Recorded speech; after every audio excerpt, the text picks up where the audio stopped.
বলে আলী আমার কয়েকদিন পর্যন্ত খাওয়া নেই। ও আলী তুমি যদি আমাকে একটু খেতে দাও।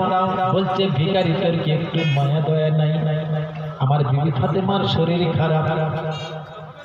বলছে আলী আমাকে দিতে হবে না, তুমি যদি আল্লাহর রাস্তায় আমাকে দাও তো আমি নেব।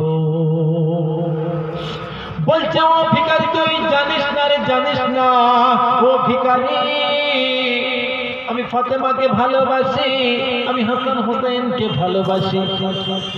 ও ভিখারি তুই জানিস না রে, জানিস না আমি আমার আল্লাহকে কত ভালোবাসি।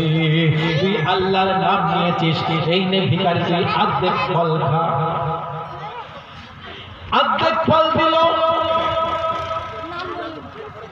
বলছে আলী তুমি আমার সামনে বসো।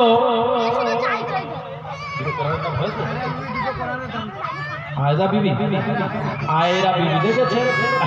আমি বলেছি না আমি যেখানে যা চেয়েছি সেখানে তা পেয়েছি। খোদার কসম করে বলি এই নবীর মেম্বারে বসে বলি 10টা কোরআনের দাম চেয়েছিলাম, 10টা কোরআনের দাম আমার বোন পূরণ করে দিল। কিনা আয়রা বিবি, আই রাব্বুল আলামিন আমার সোনার টুকরা বোন আয়রা।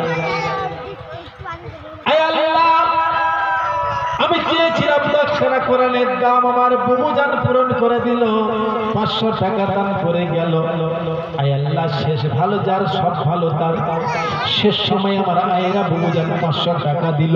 আমি দোয়া করে যাই আমার বুবুজানের মনের তামান্না, মনের বাসনা, মনের কামনাকে আপনি পুরা করে দেবেন। বল আল্লাহুম্মা আমিন।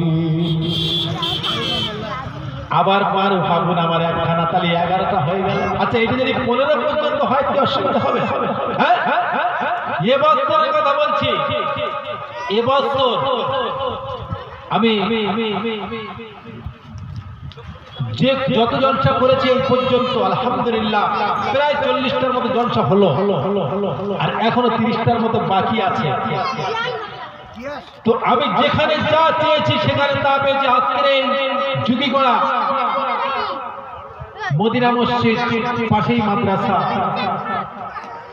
এখানে এসেছি। শেষ সময় আমি চেয়েছিলাম 10টা কোরআনের দাম, আলহামদুলিল্লাহ 11টা কোরআন হলো। আই আল্লাহ সোনার টুকরা বোন আমার মারুফা মোল্লা সোনার টুকরা বোন একখানা কোরআনের দাম দিল, 11টা হলো। আচ্ছা আর 4টে কোরআনের দাম 1000 টাকা। হ্যাঁ সবটা ইজারিয়া হয়ে যাবে। সোনার মায়ের একটু শুনে নেন, জেনে নেন। আমি একটু বয়ান করি, আপনারা শোনেন, আস্তে আস্তে আসেন। আমি জানি ঠান্ডার সময় জামাই এসেছে, নাতিপুতি এসেছে, তাদেরকে একটু সেবা যত্ন